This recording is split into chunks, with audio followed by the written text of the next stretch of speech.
right. Welcome back, ladies and gentlemen. This is David Patrick Harry with Church of the Eternal Logos, and I am joined by the one and only Father Deacon Dr. Ananias. How are you? Great to be back. Isn't it wonderful? It is wonderful. It's been too long since we've streamed together. It has. We gotta make sure that doesn't happen. I think we should have a monthly stream together that at least once a month we do some topic dealing with philosophy or using philosophy to interpret something.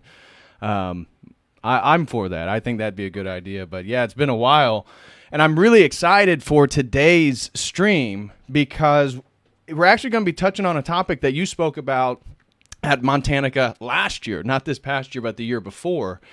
And my academic research, what I thought was initially for my PhD for the dissertation I'm working on, I thought it was more tracing the history of drug use, psychedelics in the contemporary period, but it's really turned into tracing what I call technologies of transcendence, i.e. psychedelics as material technologies used in a ritualistic way, and how that really bleeds into this sort of techno-magical, Gnostic, spiritual worldview of transhumanism.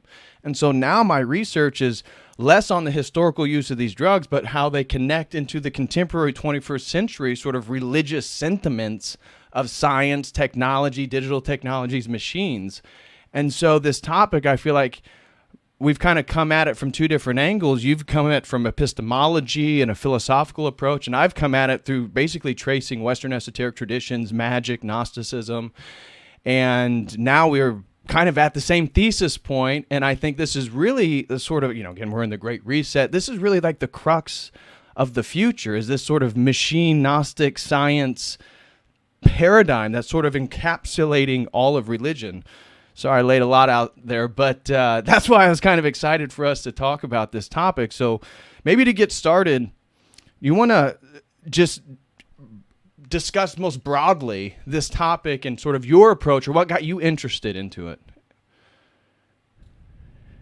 Yeah, let me think. Well, I have a background doing my PhD work in the philosophy of science and the philosophy of mind.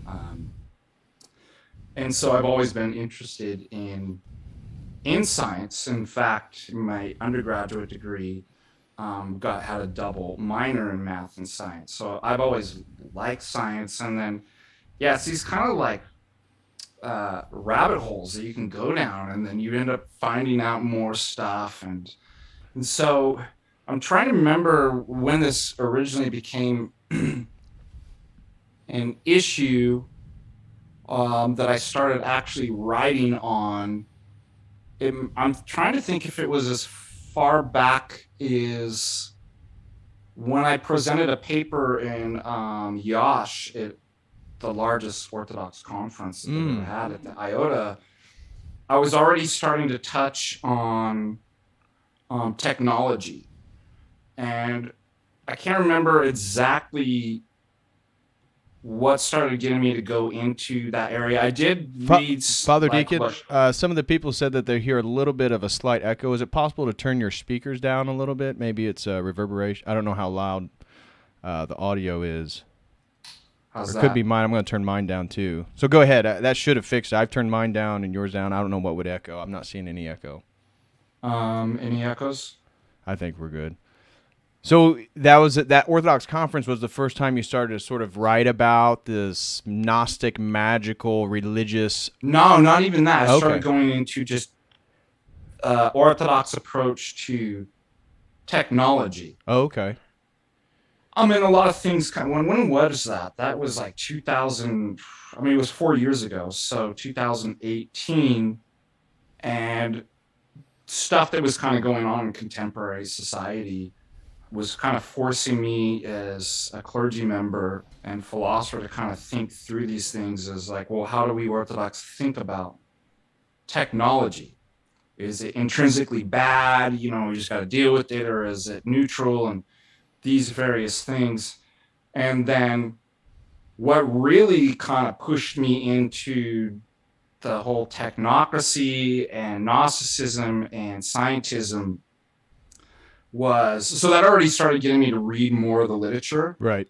But really what happened was the 2020 COOF crisis, Mm. and just seeing what was kind of going on. And then it was really interesting. It was like all these what would seemingly be unconnected things, like all kind of converged into my pineal gland. Your third eye awakened. Yeah. What's great is I go the other way. See, what I try to do is I actually calcify my pineal gland with, this is the calcification of pineal gland called spindrift. No, I'm just joking. I'm just trying to lighten things up. So what had happened was seeing the kind of, in my mind, going into all the COOF stuff was, this isn't good science. That was kind of the first thing. Right. And I thought that, I'm like, well, I kind of deal with this, right? I'm looking at the kind of structures of science and epistemology and stuff, and what can we know? What should we be skeptical about? Right. And I was seeing everything go wrong.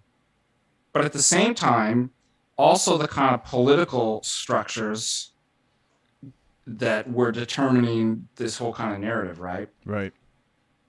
And that was really troublesome. And also seeing our Orthodox brothers fall for this. Right. And the religious sentiment. I mean, there was this whole thing. There was like a mix between a sort of religious Puritanism, a submissive to like some sort of transcendent authority. It's very interesting how it does take it seemed like it was the perfect storm in regards to sort of postmodern West that has no foundational basis anymore to sort of scare people into this new authoritative structure. Yeah, exactly. So with those elements, and then I was given, what was it, 18th, 19th century, 18th, 19th, 20th century social political philosophy class to teach. Mm-hmm. And so I was reading up. I grabbed, you're always familiar with me citing this book. I used... I actually bought that book due to your recommendation. Good. Yeah. It's Machiavelli to Marx from Dante Camino. And I was putting the course, I had the whole kind of summer to put the course together. I'd never taught a course like that. And so I'm pulling different articles and I'm reading stuff. And that's always really enjoyable as a professor. You're learning as you're getting, not only teaching, but preparing to teach a class and put a syllabus together and the readings.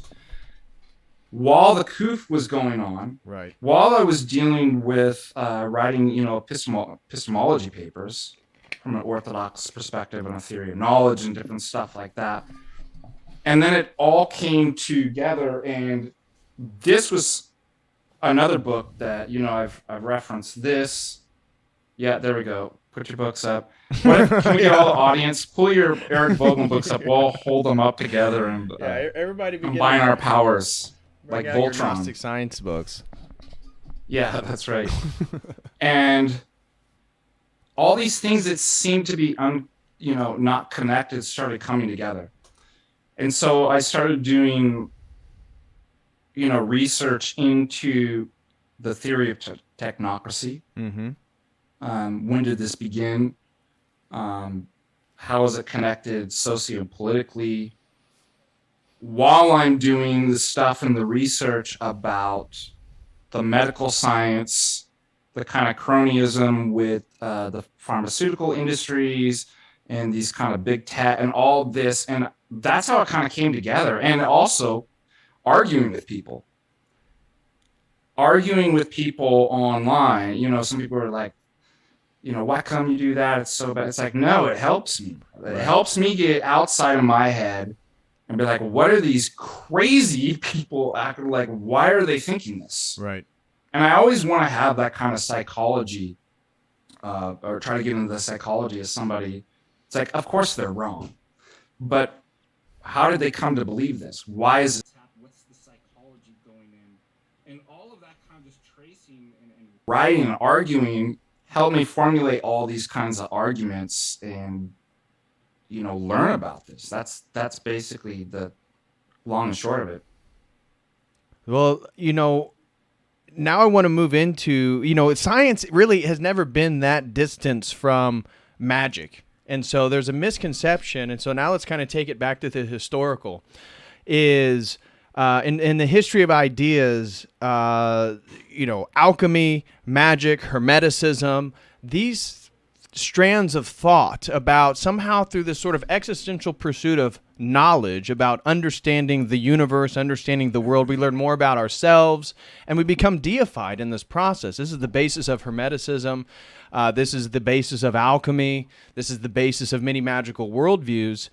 And that's what, then you look at contemporary transhumanism, the sort of existential impulse to extend ourselves into these sort of transcendent realms through the use of technology is what we're talking about ultimately as this sort of Gnostic Scientism. It's Gnosticism is sort of characterized, and people use in the contemporary sense, due to the religious existentialism. You're trying to escape this world or move into divinity somehow.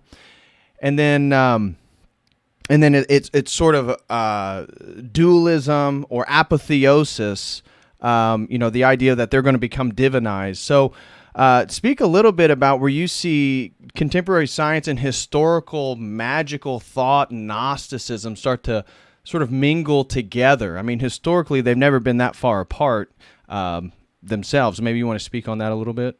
Yeah, I mean, that's always the kind of misunderstanding, right? And people throughout history, even Newton's followers, have worked really hard to kind of make that dichotomy, stronger than it actually is. Oh, there's the rational, this is total kind of, coming out of the Enlightenment. But at the same time, there's all this hermeticism and weird stuff going on in the Enlightenment. But for the common folk, the vulgar kind of display of what science is versus kind of religion, right? You have that. I think you really kind of have people kind of, there's the rational scientific method, and that's completely divorced and shouldn't have to do anything with this religious sphere and the occult. But it's never been that way from the very beginning. And I know you and I have talked about this, and you got this book too, but this just through, the Renaissance is where you really see a lot of this stuff. I mean, we could trace this all the way back to the ancient Greeks, right? And the mystery cults, and Pythagoras and all these dudes. But you really see like Hermeticism and the occult and science merging, getting mixed up and pulling from one another in the Renaissance. And so Patrick and I always recommend, this book right here by Culiano, Eros and Magic in the Renaissance, where it kind of goes into this. And it's a really nice kind of philosophical, as well as kind of, what would you say, sociological and anthropological kind of treatment of the history of what's kind of going on. I have received some pushback from people saying, using Gnosticism to describe science, science and stuff like that.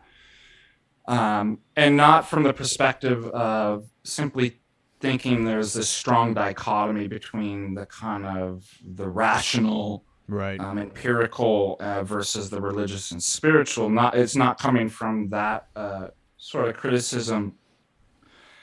But I mean, obviously there's a misuse of the term Gnosticism. It's become a pejorative and kind of popular term that people online can just label anything as like, that's Gnostic, right? Right.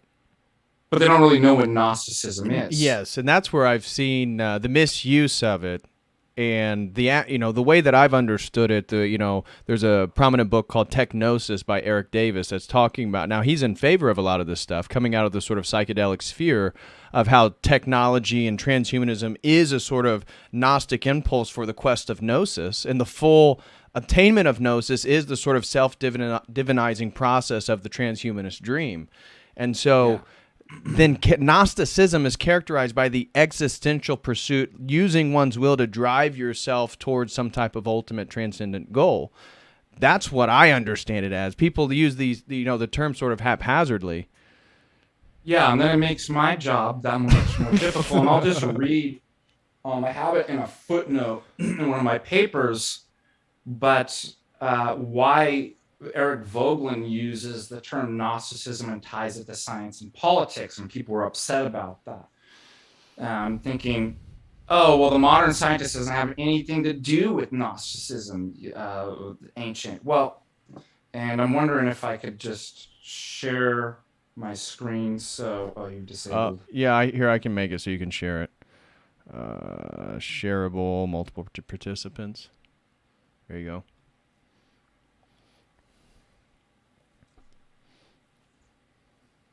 Can you see that? Yeah. So here, Voegelin lists 6 characteristics of Gnosticism. I think this is really great because it's going to explain exactly why, even if we didn't get into the whole transhumanism and what they're doing, why you could actually apply this term to modern science. And I'm not saying everybody does modern science, but what's going on contemporary with science and everything that we're seeing. So number 1, it must first be pointed out that the Gnostic is dissatisfied with the situation. Right. Okay, that's good.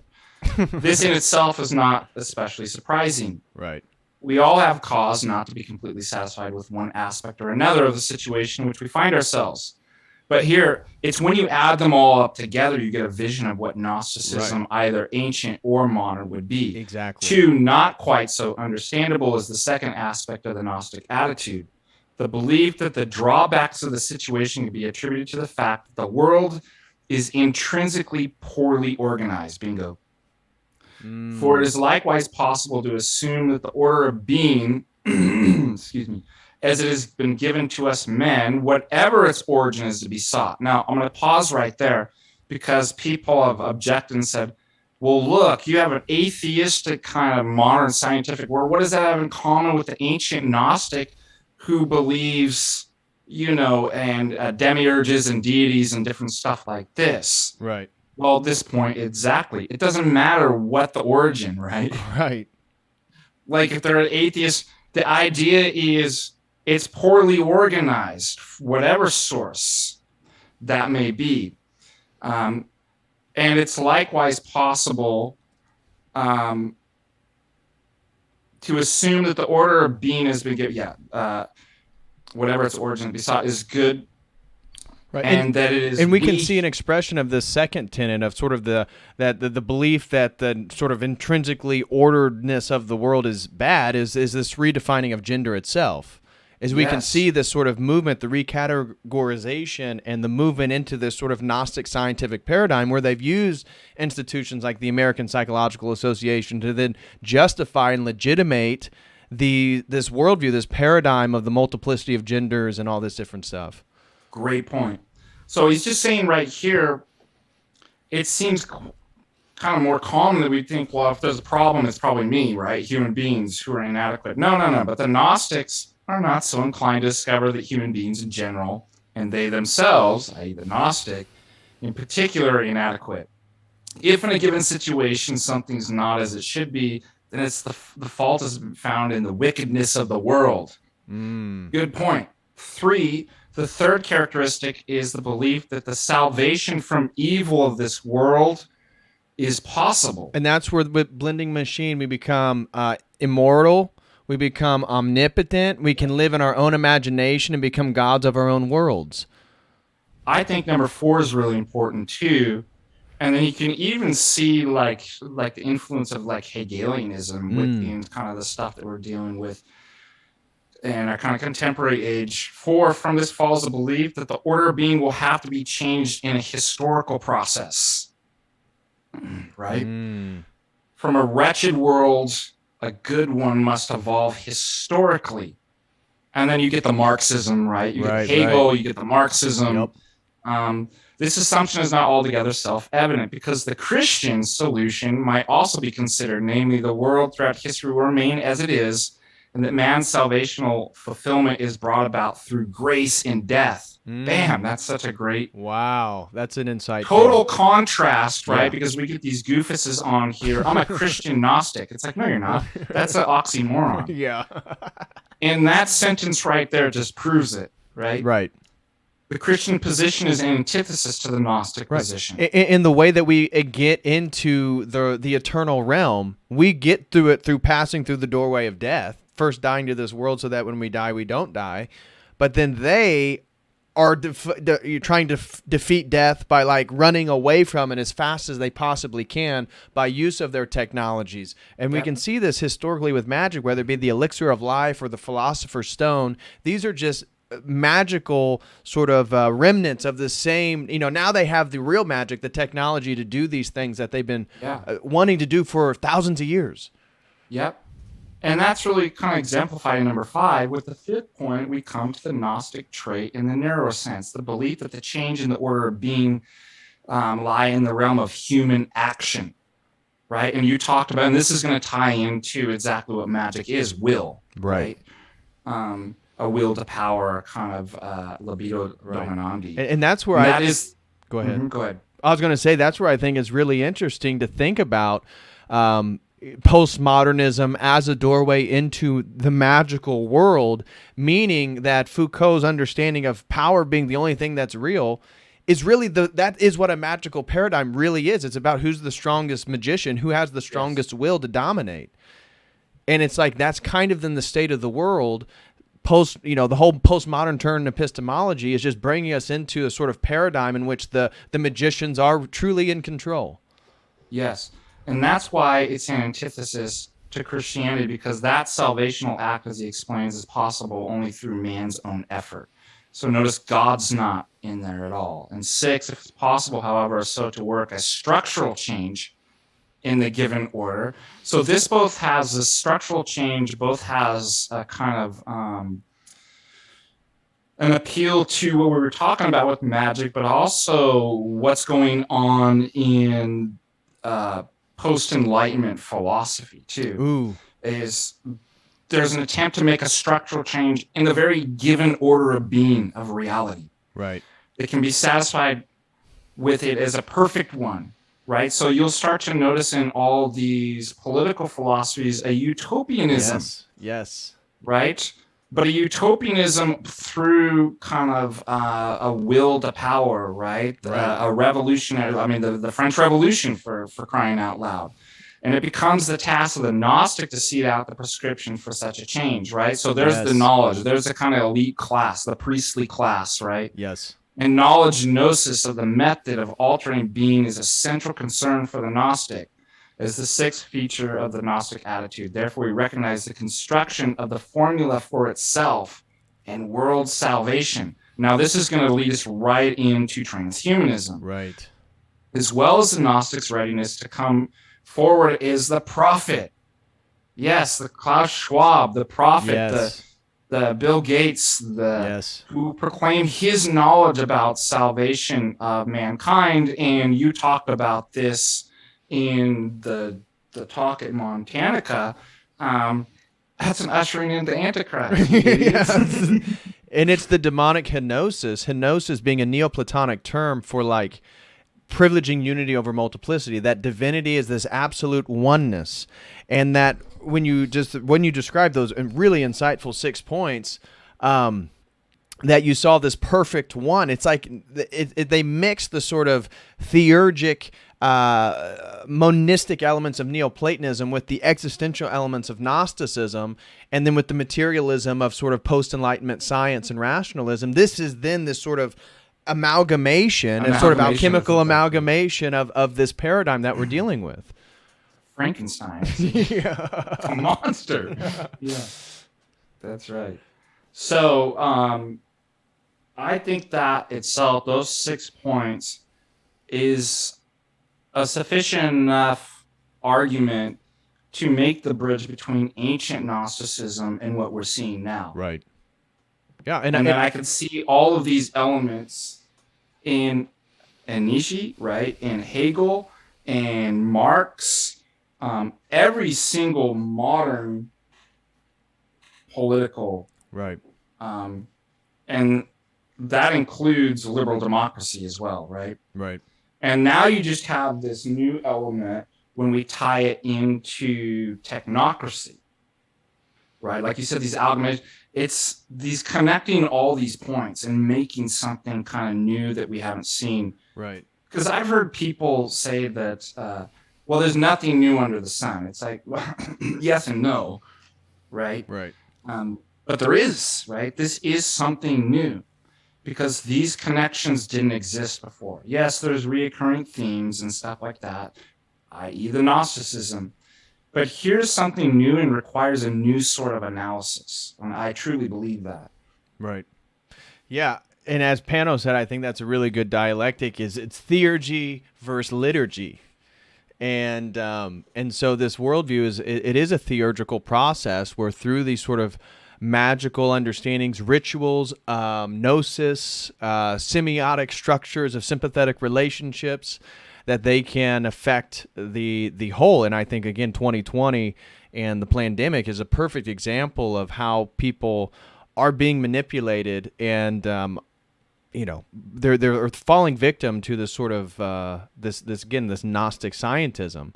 And you see maybe we can speak a little bit then to the religious elements of people who adopt this worldview that don't even realize they've adopted it, and that's one of the most subversive magical elements of this thing, is that it's rooted within words and again, these very subtle presuppositions. And that's how the magician alters the perceptions of people, is through language and concepts. And so maybe speak to a little bit of how you see the sort of religious elements of people adopting or latching onto scientism in this postmodern epistemic turn.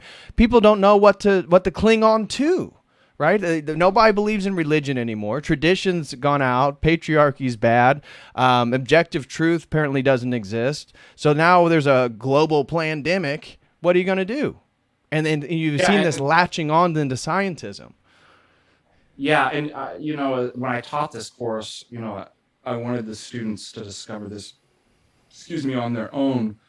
But part of the Gnosticism,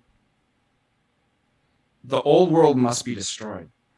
So that is natural hierarchy, political hierarchy.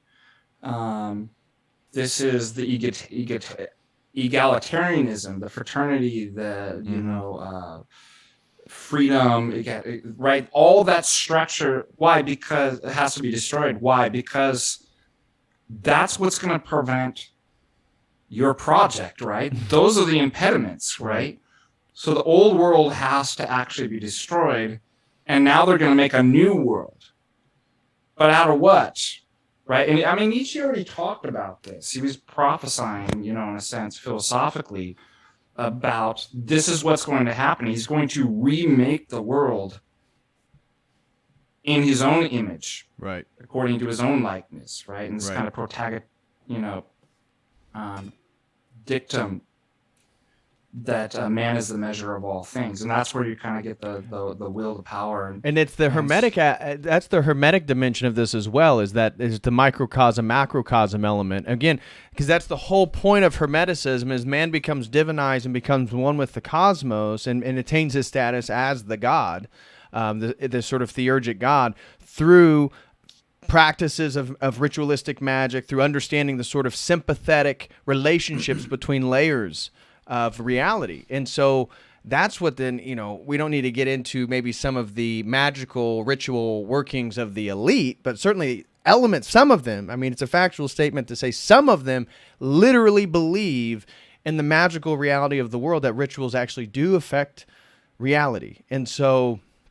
And I like that you brought up that's an important term for our audience, phrase, postmodern epistemology. Yeah. And because this really is illustrating everything you're talking about, Patrick, that it's a deconstruct. And by the way, that's how we know that it's evil. Evil's not life creating. Right, exactly. It can't create. It keeps deconstructing, destroying the next. And you see this, like, there was a sort of optimism with the Enlightenment, right? Right. They believed in natural law, right? They had these they believed in, universal reason and laws of logic and stuff like that. And then that gets deconstructed, and the next guy comes along, and the next one. So now we're living in an age, and the reason why I'm bringing this up, because I think it's really important then to tie this into Hermeticism and magic. What's going on today with people falling into like a religious cult, that there's religious to this, right? Religiosity to this. Yes, I mean, it's entering your body. This is the inversion of the Eucharist, in my opinion, because you see the forcing of it, right? Christ doesn't force. God never forces, because he has to recognize your free will, which is made in his image. That'd be to violate his own image. So God doesn't force us. We have to choose. We have to come by our own volition and will and align ourselves with him through the church to receive the Eucharist, where we see the exact opposite with this sort of new global sacrament. And it's the same thing. It's going to heal you. It's going to protect you. It's going to save you. It's going to, you're not going to die. Right? The same sort of, again, they've materialized the sort of spiritual promises of Christianity and then presented this sort of authoritative package where then the Puritanism, I'm clean, they're dirty, the Pharisaical, you can see the formation of a scientific religious worldview for the people who are participating. So I want to see what you think about this, because I've thought a lot about it, is especially in terms of kind of critical theory, and Adorno and Eric Fromm and these different people about language itself, from the Frankfurt School. So now we have a thing that the postmodern, they're already adopted this kind of Richard Rorty kind of relativism and stuff like that, and a kind of postmodern idea that there is no meaning, right? There are no forms, there is no nature, there's no laws, right? That's all been deconstructed, right? There's no universal knowledge or anything like that. Right. So, well, if that's the case, then what's the purpose of words? And you see this going on this very day, is words, especially politically, but you'll also see it as what's gone on with these debates and going on with the COOF, and also I'd say it even went back as far back as kind of the climate change, stuff. And anyways, I started to realize, well, they don't use words in the traditional sense, not even in the Enlightenment sense, right? They're postmodern. Words are not intended to convey meaning. No, they're sophistic. It's a sophistry. Yes, they're power words. They're what I call sorcery words. They're now used to cast a spell. Yes. Why? Well, first of all, logic and reason's racist. We all know that, right? So you can't, that's, oppressor, thought mentality. And also, we've talked about this too. You get this kind of amalgamation from different philosophy, the influence of different philosophies, like an existentialism, right? It's about the particular experience, right? And a phenomenalism, kind of phenomenology that, but I feel that I'm right. Like it's the experience, it's the aesthetic, right? So now I'm part of this group, right? And combine that with the kind of like the stuff that comes out of Marxism and the revolutionary, it doesn't matter. There is no correct answer, right? There is no universal logic. I feel it's the aesthetic. I'm part of this group, right? And so now it's power struggles and these words. And I'm telling you, I love that. Science and the elites, they all use this, are simply power words to cast a spell. Because if you ask somebody what these words mean, they don't know. Yes. If you point out that you're being logically inconsistent, they don't care because logic's white supremacy, right? Exactly. No, you're absolutely right. They used language to evoke emotion. This was the point of rhetoric and sophistry, is that language was never used for the conveying of truth because they rejected objective truth. And so, like you said, I think it is absolutely the magical use, because what they're doing is emotionally getting you in a sort of collective group. And so then people collectively experience the same emotion by hearing the same rhetoric. And that's what Emil Durkheim talks about as a collective effervescence. Because you guys share the emotion, you become one group. You gain the sense of unity. And so that's what then they're using as these sort of magical webs of words to get people to emotionally experience reality a certain way. So then it connects them with other people, and they're all then in this sort of magical web that's been casted. Yeah. I mean, I hope our audience can see that it's total magic, right? And manipulation. So it's going to obviously have religious elements just from us making that argument right there. You should be able to see that, right? That, but it's further than religious elements too.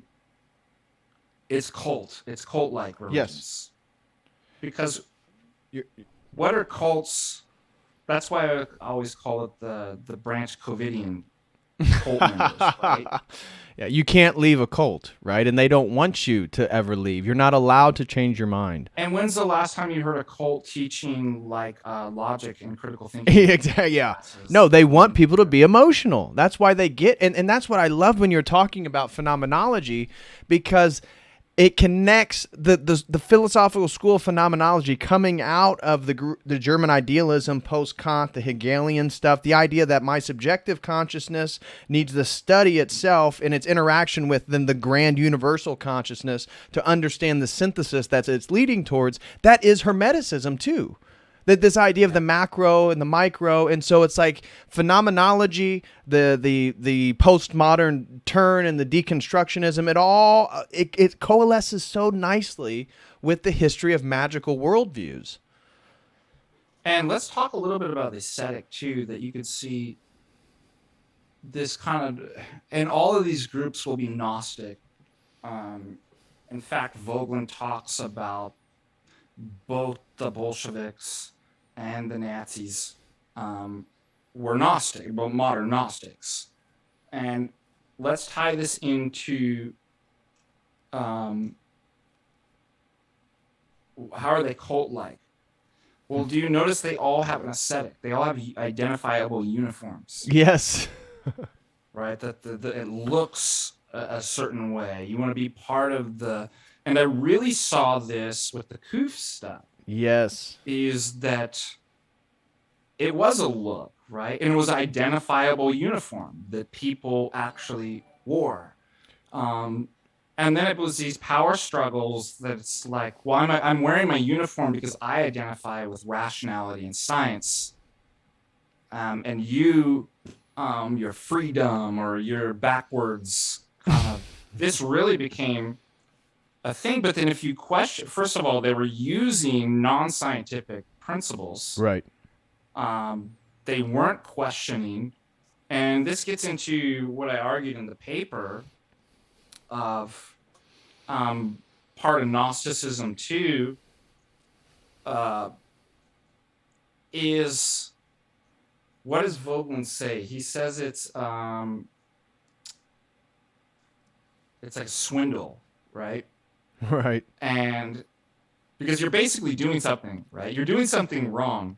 You're blaming the world being poorly organized on God or the world itself. Or the Big Bang. Right. You know, for a lot of these people, they want to reject the first cause. So. And then what you're going to actually do is you're going to remake the world, but you've got to conceal. Yeah, Karl Marx had a concealment he talks about in his Gnostic speculation, and Vogelin says it takes on the form of an intellectual swindle. This is a great quote. Quote, Marx's prohibition of questions has to be characterized as an attempt, and I'm just going to preface it real quick, that what he's referring to is Marx actually is asked the question about, like, well, what about God and stuff like that? And he basically says God has become externalized. So he almost takes this kind of Nietzschean, like, you basically, the concept of God is you, right? That originates in you. And the whole problem with theology and religious folks is that it became something other than man. It became outside, and then now man's what? A slave.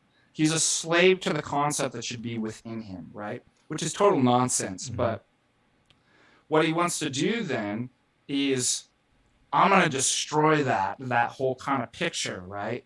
And I'm going to bring back the concept of God into man. So what then he does, he says is, the question can't be asked if God. He wants to make it much like the logical positivists.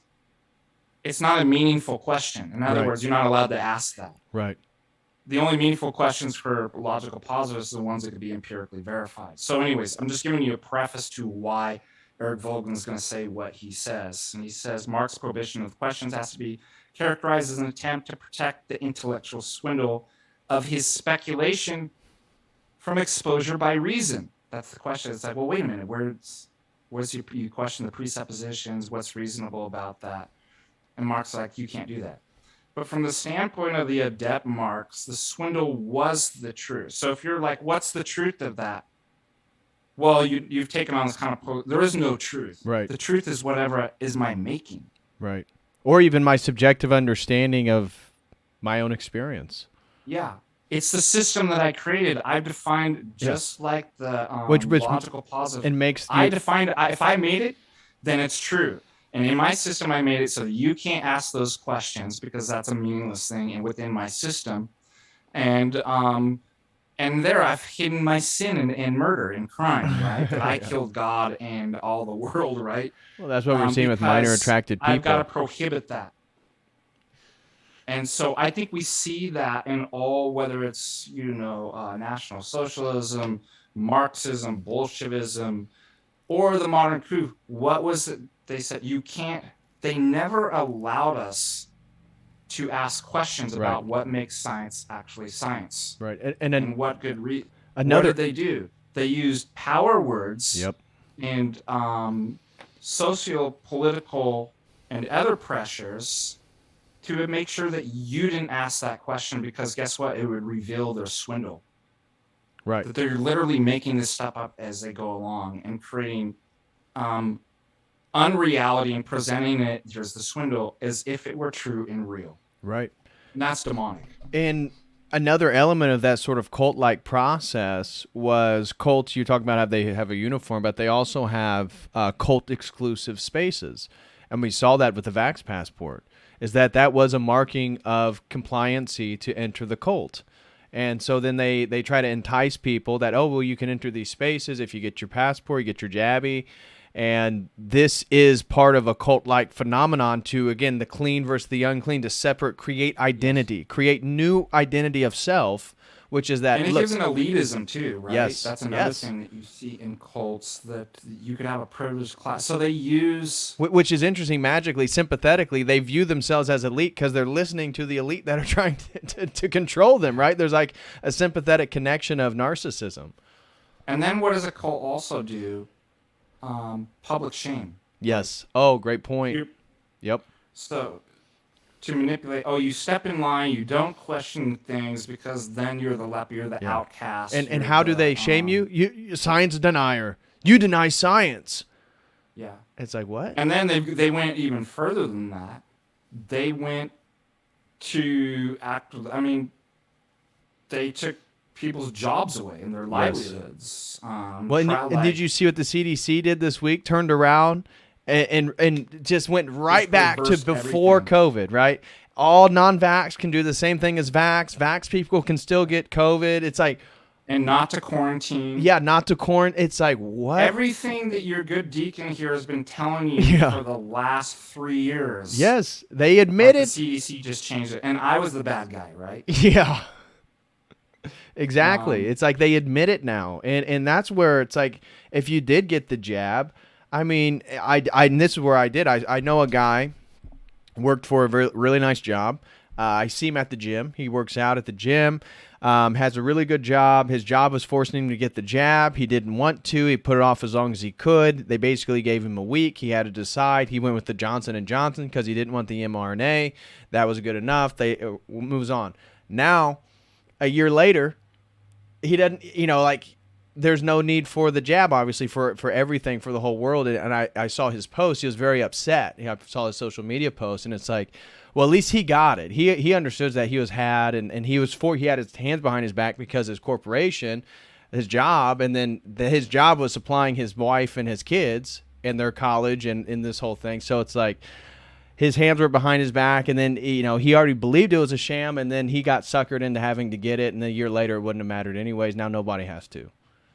Yeah, well, at least he saw. My worry is because I want this to be, it's not like, oh, I was right and you're wrong. Like, I feel bad. Like, I try to help people on these issues as much as possible. So I would at least hope that it could be a learning lesson, and I'm afraid it won't. Like, the memory of people is so short.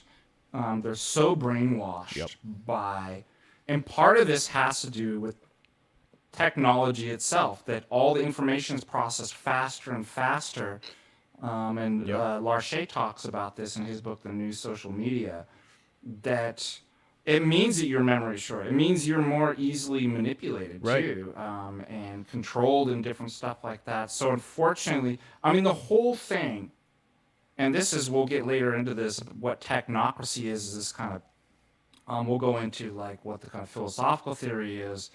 But just as a matter of fact, it's a type of cronyism of all the various, elite structures, from, academia to big pharma to big tech to the governments, the bankers, all of them, and big pharma and all of this collude together for, mutually beneficial reasons. And a shared kind of outlook on a lot of these things. That thing is a brainwashing machine. Yep. It's the greatest cult religious brainwashing program that this world has ever seen. Yep. I'm in the midst of it. I teach in the university. You're in the university. It's like, as much as I love my job, like it's really sad. It makes you, if you're in academia, you basically have zero confidence in academics. Yeah, and the thing is, I would praise God if he smote it like he did Sodom and Gomorrah, and we rebuilt the whole... We need to rebuild our academies for sure. Yeah, like, we need academies, but I'm like, this place is so evil. Yeah, I'm not against higher learning, obviously. Yeah, but, exactly. One of the things when you're talking, it reminded me of a stream that I want to do on Hermes, and how he is the god of the information age. And if you look at the attributes of Hermes, you see that he's the god of language, he's the god of commerce and trade, he's a magical deity, that he's the god of information. As Mercury in the Roman, he has winged sandals because he's the god of communication. And so in the age of information, where we're communicating at like lightning speed, like Hermes, like Mercury, like he's the perfect representation. Like, out of all the ancient gods, the age that we live in is the age of Hermes. He is the god of the information age, and all his attributes that are indicative of the big pharma. Again, it's about corporations, about profits, which again, he was the god of commerce. So commerce, communication, language, magic, and it's like, that's exactly what we're talking about right now. Yep. I wanted to add one other point too, because cults are totalitarian by nature, and I think what we're seeing and what we saw is totalitarian, and as well as having that kind of religious quality too. Yeah. So Augusto Del Noce points out that the distinctive ideology of technocracy, or the technological society, is scientism. And part of that is the view, this is the kind of religious nature, the view of science has to be the only true knowledge, right? We talk as orthodox of true gnosis. Right. Orthodox use the true knowledge, right? Right. And I'm not ashamed to say that, because first of all, it's true. Right. And second of all, we're religion. Like that's, so something that pretends not to be a religion and that's false and based on yeah, that's false a great thing I missed too. I don't mean to interrupt you, but Theoria Zone also mentioned how Hermes is an androgynous god. Oh, wow. That is amazing, these connections. So I didn't mean to interrupt you there. I thought that was perfect. The problem isn't being authoritative or religious. It's the right sort of thing. You know what I mean? Like, the right sort of thing at the right place in the right context and stuff like that. Something that's false and false presuppositions that shouldn't be in where it's at. It's sort of like, you know, when your parents are like, don't force it or you'll break it, right? If something's not meant to go into a certain thing and you force it, right, there's a perversion there and there's something wrong. And that's what's kind of wrong about the scientism. Science, even if we could establish, and, you know, I go into this within the epistemology of it being any form of knowledge, it would be the lowest form of knowledge, right? Inductive reasoning. Right. It would be at best probabilistic. And that's even if you could get there, right? Right. And yet, what does it take on? It takes on the kind of infallible magisterium that you would find in true religion. Right. That's what makes it religious. And Right. But then it has to be totalitarian too. Yes. So this is a perversion again. Orthodoxy is true knowledge, and it's the only thing that's going to make you immortal. Right. Is what's prescribed in there and what Christ actually did. But what's going to happen in Orthodoxy, it's not going to be forced on you. Right. But notice the perversion comes in the totalitarianism. And that's why he says that inevitably the technocratic society is totalitarianism. He states, now an advocate of scientism in a society based on his way of thinking cannot help being totalitarian inasmuch as his conception of science cannot be the object of any proof. So here's going back to exactly when I was arguing with people about the COOF. You can't question the presuppositions of this. You can't question the science, even if you're a philosopher of science, right? Right. Science can't be the object of the proof. Right. I mean, Hume recognized this quite early with induction. And it Right. That's what shows, you know, that's why, again, it shows you the demonic elements is like, this game was figured out, you know, a couple hundred years ago, and yet they're still like trying to justify it or get really just pull the wool over people's eyes because they don't have this philosophical grounding in epistemology to even recognize knowledge itself. Yeah, absolutely. And, you know, there's something kind of relates to the transcendental argument for the existence of God.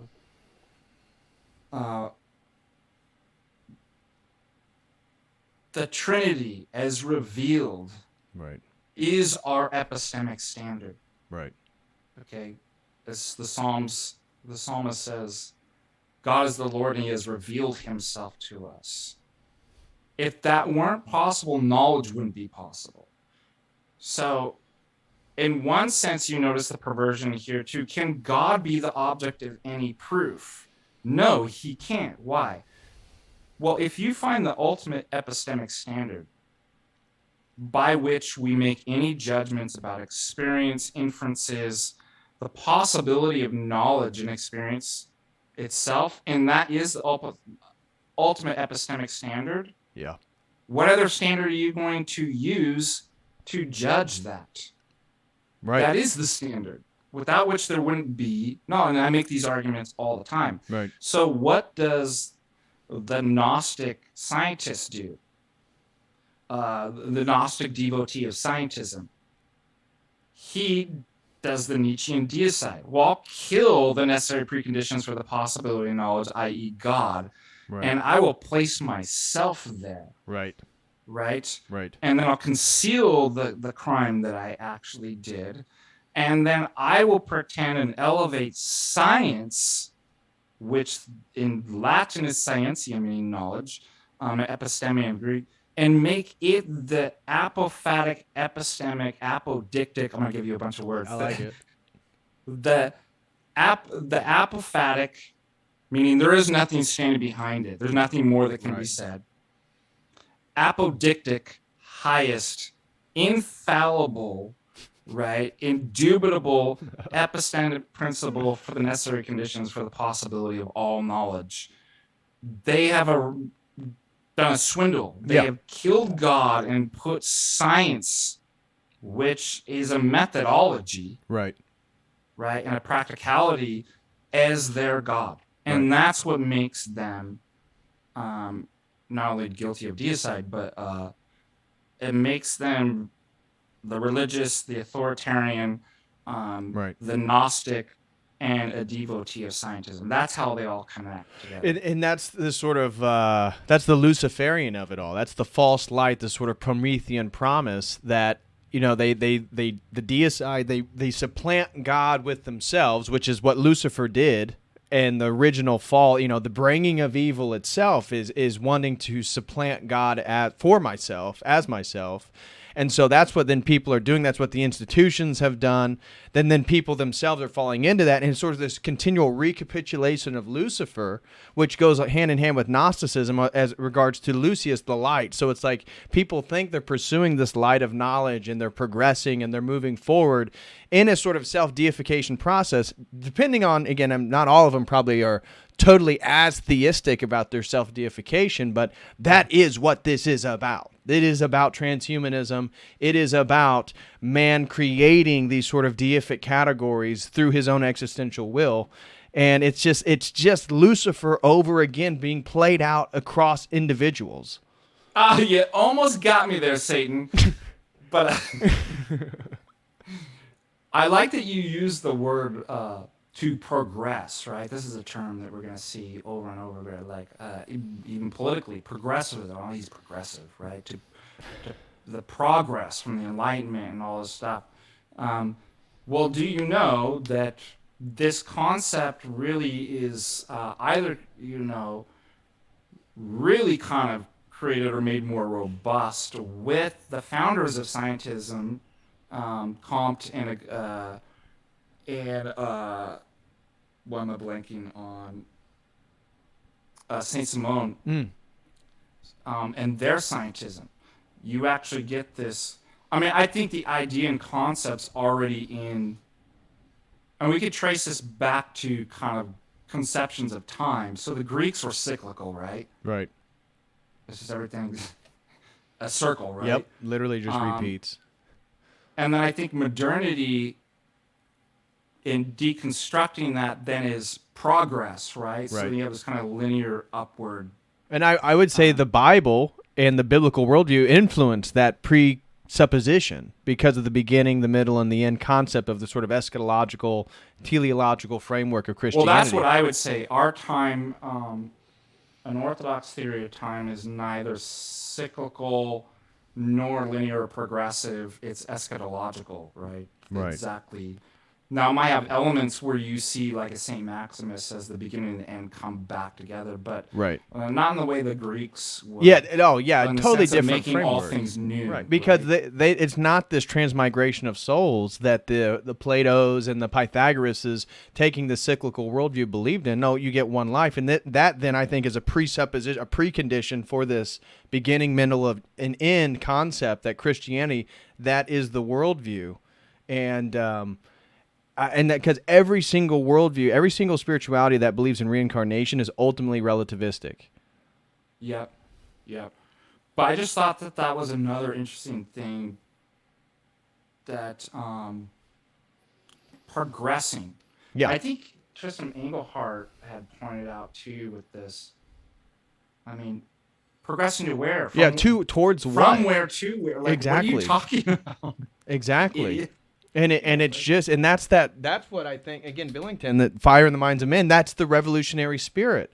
It's the false flame of God in the sense of, being on fire for God. It's like they get the fire of revolution, which is a deconstructionist spirit. It's about taking things down and then we're going to build utopia. So the same Gnostic scientism presupposition of the utopia, that something's wrong. Basically, the revolutionary spirit, we got to destroy it. We got to undermine it, which is what Marx was jumping on. So Marxism itself, and you see how all these worldviews, they just sort of coalesce together so beautifully that you see it's one ginormous 21st century amalgamation of everything we've been fighting.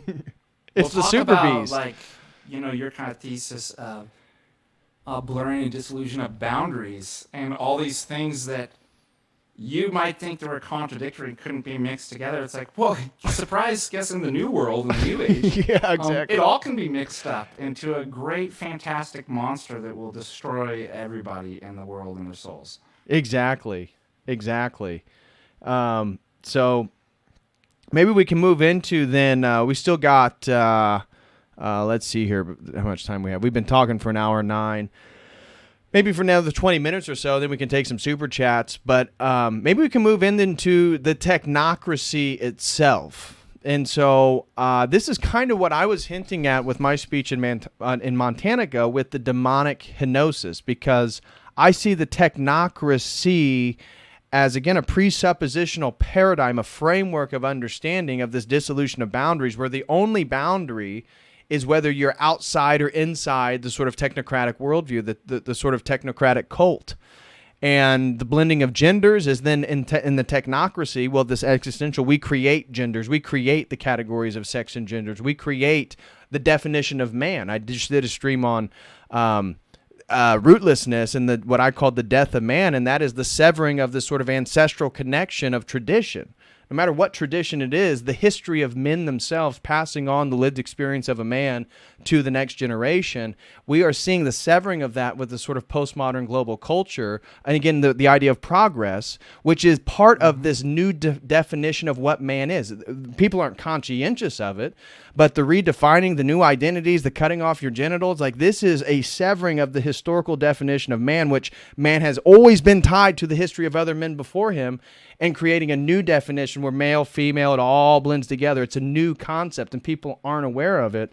And so maybe then you take it away, introduce the concept of technocracy, the sort of philosophy of it, and how, again, I believe personally it relates to this sort of monism, this hypnosis. Yeah, a lot of people get confused and think when we refer to technocracy, they were talking specifically about like the kind of world, everything kind of going on in social media and the World Wide Web and stuff like that. Now we have to understand that it's a theory before we even get to the 21st century. Right. And what you see going on in the advancements of technology. Technocracy, first and foremost, is a philosophy and ideology before the advancement of technology. So it's technocracy and technology don't go together. Like, right. They're not synonymous they're not terms. Synonyms. Yeah. And people think that, and I have to say that too, because, as Orthodox Christians, we don't believe that technology is intrinsically bad. Right. And therefore, technocracy is not identical to advanced technology. Right. So I would argue, and I have, that technocracy, well, the seeds of it begin with Saint Simon and Comte's positivism and scientism. And that radical kind of shift in thinking about technology and the meaning of knowledge itself, right? Right. Kind of the scientific revolution. We can trace this back to Francis Bacon, right? Who's talking about a new Atlantis, that human knowledge and human power are the same thing. And that the Baconian kind of prescription of total scientificization of our world. Right. And so notice the difference between, I believe in science, I like technology. That's a bit different than saying we should totally make the whole entire scientificization of the whole world. Right? Yeah, and it's important to, as you define the difference between technocracy and technology, a technology is a hammer. A hammer does not have moral, ethical value in and of itself. That's why it's important to highlight this Gnostic spirit. It's the intentionality that is moving and taking the sort of scientism and technologies as a front, as a body. What we're trying to describe, the evil of the technocracy is the sort of spirit that is inhabiting the technology itself. And taking them out of their proper place. Yes. Anything is evil, right, when it misses, like, it's not as it should be. Right?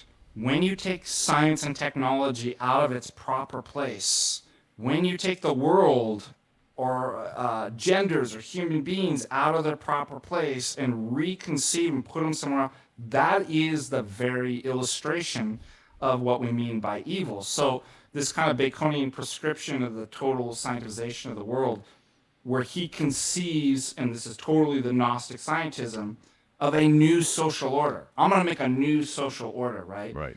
And how am I going to do that? Not through God and the Christian ethics, but through the expansion of modern science, through and progress and human achievement through dominion over nature. Right. I mean, that's the fundamental change. And that's the weather manipulation we're now seeing. The whole climate change is actually a pretense for them taking their technocracy and changing the climate. Not that, again, it's from oil or fossil fuels, at least my opinion. So notice the kind of utopianism, but the kind of anti-Christian too, the Gnosticism. The world's bad. I'm the savior, and I'm going to perfect it and make everything right. Right. Right? And how am I going to do that? Through science and the mechanization and control and manipulation to show. I mean, how do I prove that I'm God? Right? How does Christ prove that he's God? We read in the gospel on Sunday, right? In Matthew, the story about Peter walking on water. Christ is on the water. Right. And what do they say? Oh, is it a ghost? No, it's actually Christ, right? Well, What is he doing? Well, he's showing he's God, because the ancients believe they have these kind of like they were demons, but like the gods of the water, the gods of the winds, right? They were totally superstitious and held captive by these stupid ideas, these pagan ideas. So what does Christ do? I walk on the winds and water, right? I have dominion over nature. He proves he's God. What does man do? What does the modern Gnostic do? I'm God. God's dead. I killed him. That idea is dumb, as the modern man thinks.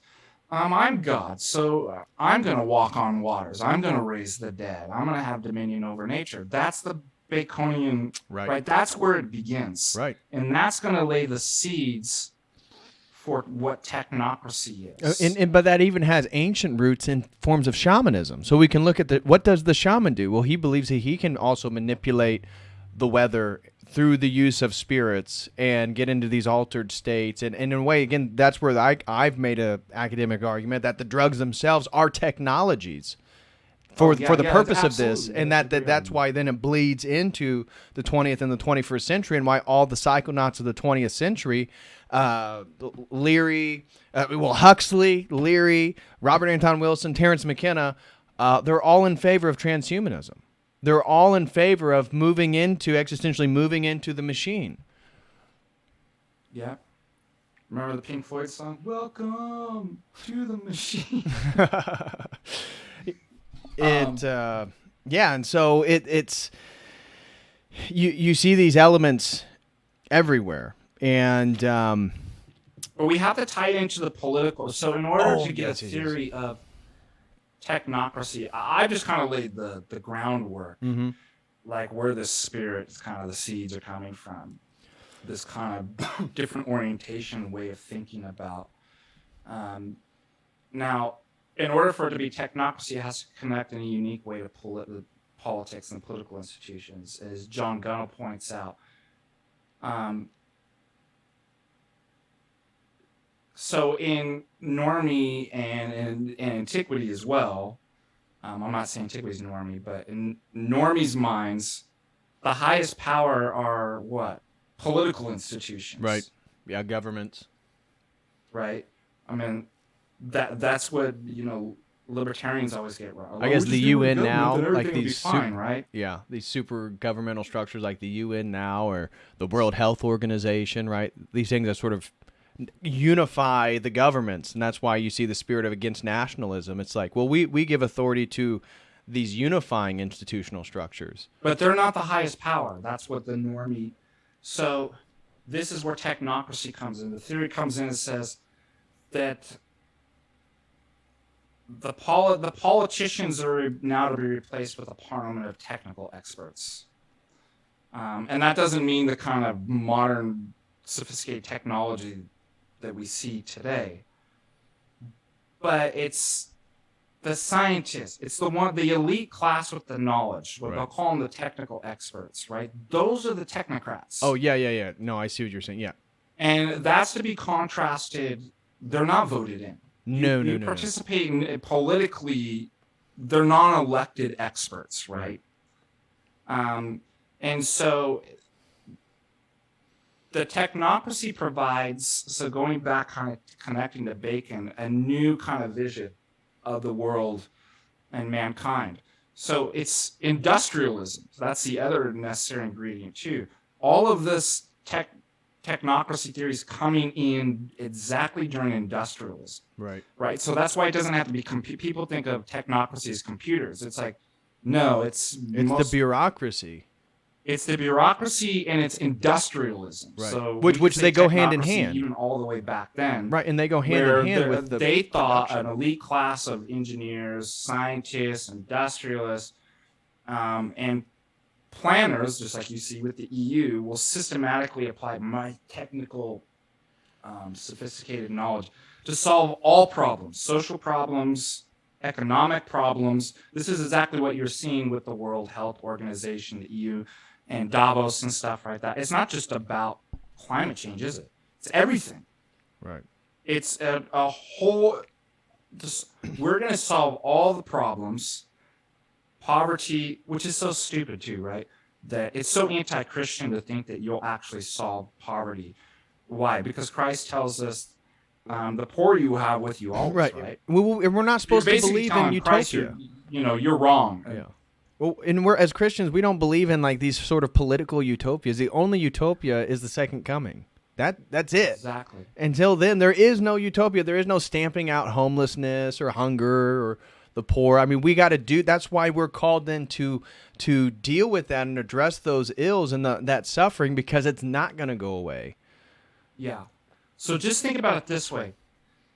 What is technocracy? It's the replacement of politics by non-elected, elite class of engineers, scientists, and industrialists that will plan and change, solve all of your problems. And it has that Platonic element. Again, we've talked about the sort of utopia, the Platonic element of the Republic, right? I mean, this is the sort of the fascistic, endeavors of Plato's Republic that we see it. It is a sort of technocratic framework of elitism and in these institutional, hierarchies where people move up and then they run society because they know better. Well, in a perfect world, maybe, but this isn't a perfect world. All this stuff corrupts, and so that is a terrible idea, and that's a perfect idea for people who want to control other people, and that's exactly what we see. Yeah, and notice the connection to Gnosticism too, right? All of this happens, it's now closed politics, right? This is what the normie doesn't get. My vote matters, and I'm participating in democracy. And it's like, it's all closed politics, right? That's why now it actually has been replaced. So technology has become autonomous, and politics is a function of the systematic structural determinants of the elites, right? Not the other way around, you dummies. Right. And so notice the Gnostic elements. Now it's closed politics, decisions made by secret scientific choices by the elites. Well, isn't that one theme that you see in these Gnostic cults, right? You'll be led into the secrets, right, behind closed doors. This isn't for everybody. Yeah, it's always Gnostics. It's always esoteric secrets. There's always esoteric promises. Exactly. That's exactly what I want. And that's the whole tradition of Western esoteric traditions. The history of Western magic has been tied to this phenomenon. That's where I have multiple books here regarding the disenchantment of the world or the reenchantment of the world or the myth of the disenchantment. There's all these scholars talking about how science comes from the magical enterprise of the Western esoteric traditions. That the field of the Western esoteric traditions make a pretty solid case that if you look at all the major scientific thinkers all the way into the 20th century, and even people then that get into quantum mechanics, are all deeply interested in theories of magic. Yep. So does that kind of help lay it out? Now, where do we want to go from here? Now that I've kind of Well, I laid thought out then authority, right? Because if they establish the sort of technocratic republic style of the world, it's like you've ushered people in and then you debase them. So what is the question is what is people's ultimate authority? Why are you and I not then falling victim to the technocracy? It's well, our ultimate authority then is, as you said, revelation, well, it's because I calcify tradition. my pineal gland, obviously. But it's religion, it's tradition, it's revelation, and it's belonging then essentially to God or our whether other people think we're right or wrong. That's why then we're not falling victim to it is because of our appeal to a religious tradition and to God. Right, but there's more to it than that too. Because what was so devastating to me and it really hurts is to see people within our own Orthodox faith fall for all of this. Yes. And what I didn't understand, and I had to kind of work through this, is I was like, but you're in the true faith. You have all the tools that would keep you from falling, so why are you? That's what I wanted to know. Is like, we can all say it's like, well, you know, what keeps us from this is our Orthodox faith, but it's like, yeah, but these people are in the faith, and they went headlong into destruction following the satanic, atheistic, Gnostic. Well, maybe you can speak to this. All the people I know in the Orthodox Church that did fall victim to it, it would be fair to say, in my opinion, that they were certainly centrist or left of center on a sort of political scale. And so maybe you can speak to that and how that relates then with what you're talking about, the sort of political elements of the technocracy and the Gnostic elements and all this stuff.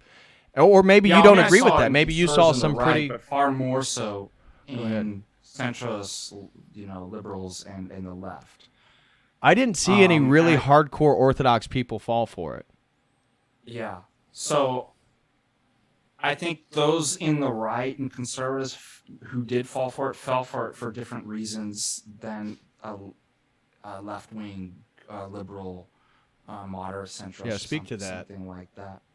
I think those more on the political left spectrum, the reason why they fell for it, well, first of all, it's defined in antithesis to conservatism, right?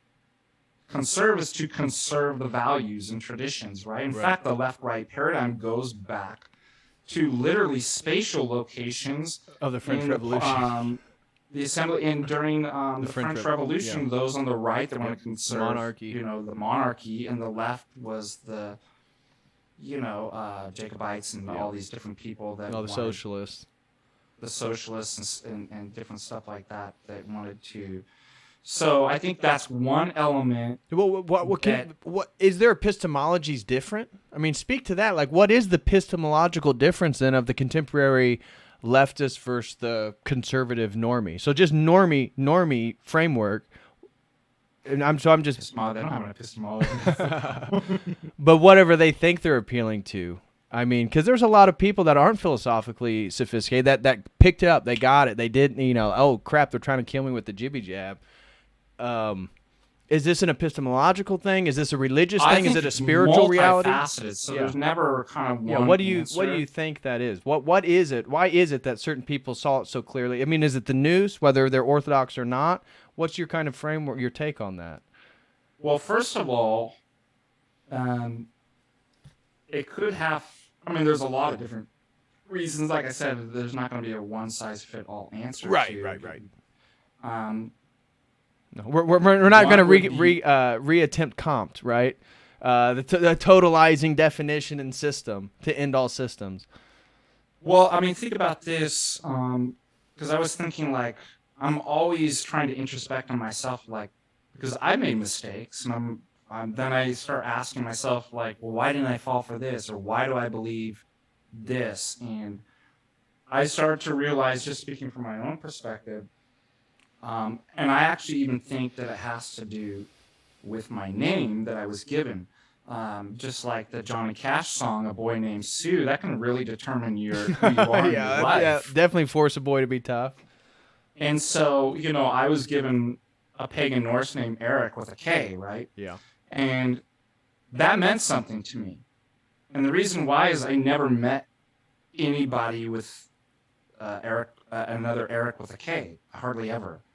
And then it was like, oh, it's my identity, like that's my Norwegian American heritage, and And then I was like, Eric's with ERICs and ERICKs, they're different. Like I don't want to be. That's the other Eric's, right? And what it started, I took pride in it, and it started forming something in me earlier that I'm like, I'm my own unique individual. I had a very early kind of concept of that, and I didn't like herd mentality stuff. Yeah, I can didn't agree with like that. that. It's been similar to me as well. It's just not always kind of button up or challenging group think. Yeah, sometimes wrongly, but like even my push against exactly. Christianity and into psychedelics was like, well, nobody's doing this. You guys don't know anything about this. I'm going to do this, and look, you guys don't know. Yeah. And then also, maybe part of that, I've always had a rebellious, anti-authoritarian, questioning, personality. And what I really wanted to know, and I didn't. It's why if we went eventually to philosophy was such a good fit. I just wanted good reasons to believe and do stuff.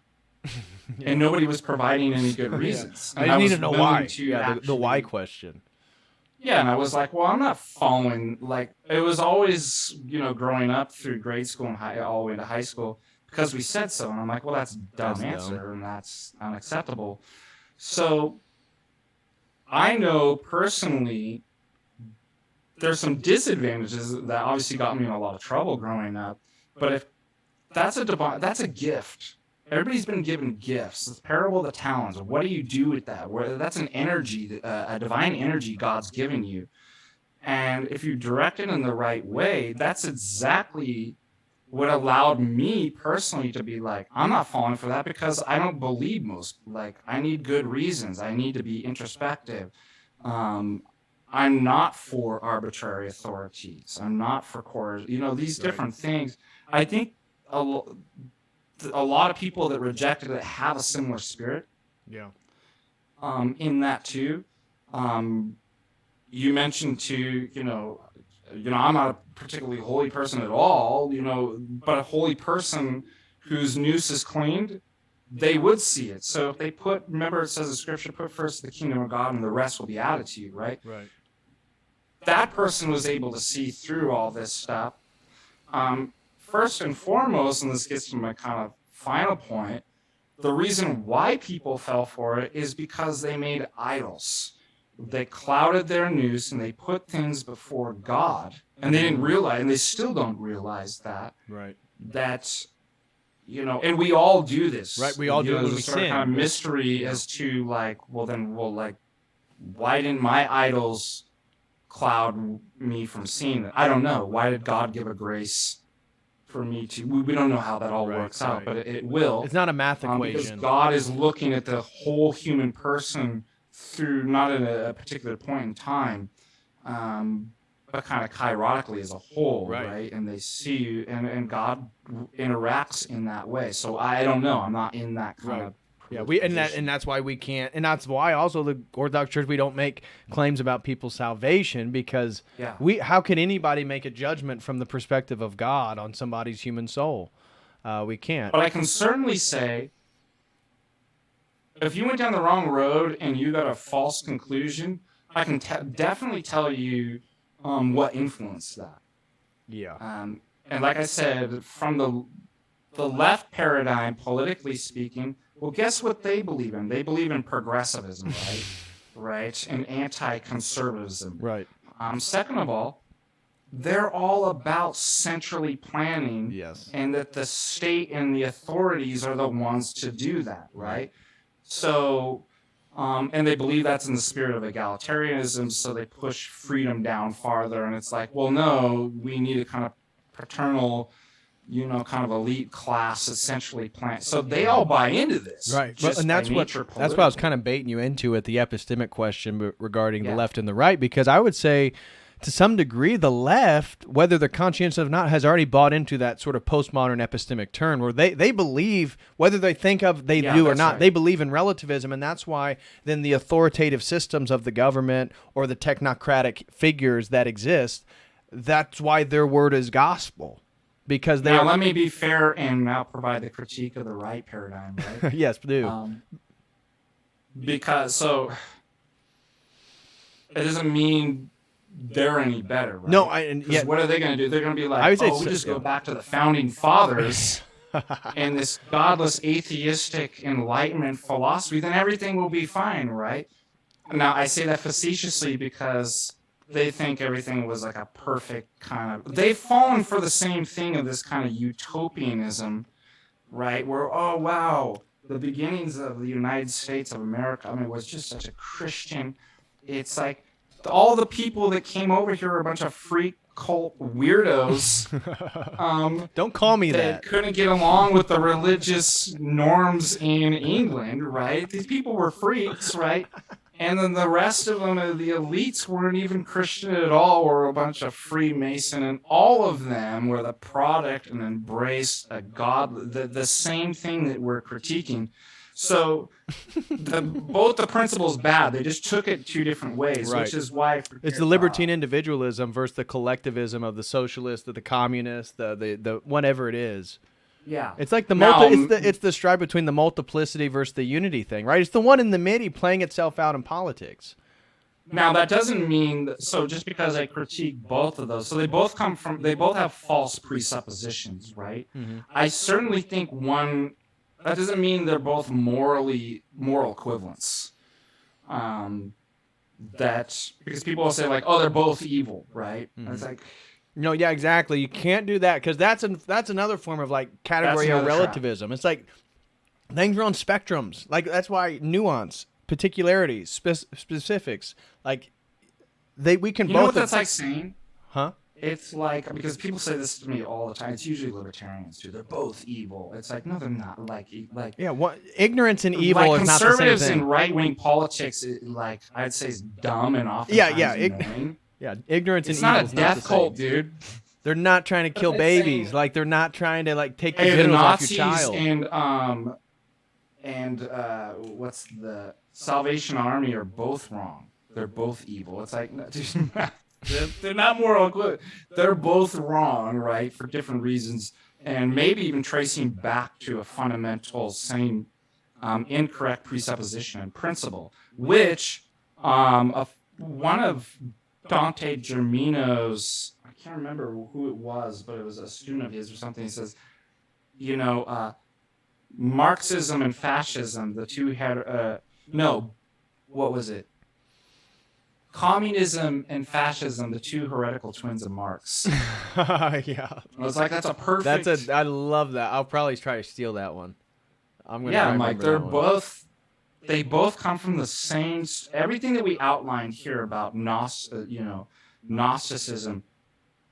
that's exactly both fascism and communism are Gnostic regimes, right? They started from the same point, and they took kind of, different routes or something like that, but they're the same. They're the same. Well, it's that unity. I mean, that's what I think is the perniciousness, and is that, again, going back, I don't mean to be a broken record, but talking about the demonic kenosis, it's just that people don't realize that they can... I'm going to make a members video called the Platonic Malaise, like these Platonic ideals that people accept. They don't realize, they don't have the sophistication, but this privileging of unity over multiplicity is something that people are they don't even realize that's what they're doing. They don't realize that they're falling into this henosis, this oneness paradigm. And then who's controlling the unity? And that is then the technocracy, and now you've already been suckered in, and you can't get out because you've already got your stabbies, you got your vax pass, it's like, and that's where the humility, I've noticed this too. I've met a lot of people who were fooled at the beginning and got wise later, and I've met people who weren't fooled to begin with that slowly bought into the propaganda and then dove deeper and deeper. And so I think there's an element of humility here for the people that saw truth. Maybe they were fooled at first. Maybe they got the first set, and then they didn't get any more boosters because they said, oh, this stuff is crap. They're lying to me. Where then I saw other people that were really reluctant and maybe more quote unquote red pilled, but then because of the peer pressure, because of the government, because of the commercials, eventually then they got it, and then you saw their attitude almost shift in the opposite direction. And so that's a sort of pride because they don't want to not be a part of the group, and now they're the part of the group, and now they turn around and condemn the people they were just a part of. And by the way, so I mean, certainly one recurrent theme is making idols, right? And idolatry, the right, conservative, America First, like they're not immune from that either, because I guarantee you, if Trump told them to go take the stabbies, they would all. Well, it's political idolatry, right? It's that they've put politics above ultimate like questions regarding religion and God and transcendental. And again, it doesn't mean that stuff, and I even see from the left here, it doesn't mean that there's not some good like, stuff or true stuff. Like every paradigm has something. That doesn't mean they're all morally equivalent too. Right. Like one could be actually evil, and but I'd also say too, the other idolization that was very clear is, who all fell for this? All the professors and lovers of, like, the people that prided themselves. Maybe this goes to exactly what we're saying, the lack of humility, that I'm on the side of progress in science, and right, and almost every single professor, like they were the worst for it, right? I agree. I'm like, what does it say in Romans? In professing to become wise, they became fools. That's it. Professors and the intelligentsia are the dumbest people. It's the kind of dumb that you got to go to because school it's worldly dogma. Pay tons of money to get. They hate dogma in regards to institutional religion, but they themselves then live in a worldly dogma. At least our dogma, we believe as Christians, transcends this world and is true wisdom. It's true knowledge. Their they dogma, believe they're the gatekeepers, and in some sense they practically they plan that too. I mean, that's the intention, and I think a lot of these professors, we're actually going to. I mean, I don't even know if there's like maybe a handful of professors that I actually know that even resisted this. It's like they all just went straight into, and I'm like, I don't know any, but I'm in Berkeley, like my school. I don't know anybody from where I go to school like who resisted it.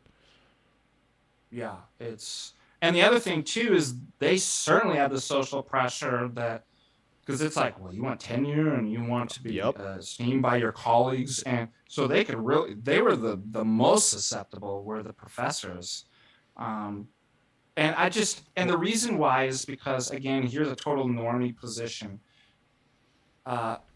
I believed it when I first was going to get a PhD, that I thought that was the elite. If I could make there, then I'd be part of the elite class. Right. These are the people that matter. These are the people that everybody else should look up. And by the way, medical doctors feel the exact same way.